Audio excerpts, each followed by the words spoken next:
Marine lines परिसरातील शतकभर जुनं आणि प्रसिद्ध पारशी डेअरी फार्मवर एफडीएनं कारवाई करत संस्थेचा परवाना निलंबित केलाय.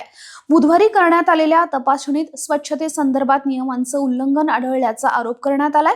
1916 मध्ये स्थापन झालेली पारशी डेअरी फार्म हे मुंबईतील ऐतिहासिक आणि प्रतिष्ठित खाद्य आस्थापनांपैकी एक मानलं जातं. मात्र तपासणीत आढळलेल्या कथित स्वच्छतेच्या त्रुटींमुळे एफडीएने ही कारवाई केली आहे. यापूर्वी एफडीएने स्वच्छतेच्या नियमांचं उल्लंघन झाल्याच्या कारणावरून मुंबईतील प्रसिद्ध K Rustom ice cream parlour, Shalimar restaurant आणि नूर मोहम्मदी रेस्टॉरंट यांच्या परवान्यावरही निलंबनाची कारवाई केली होती.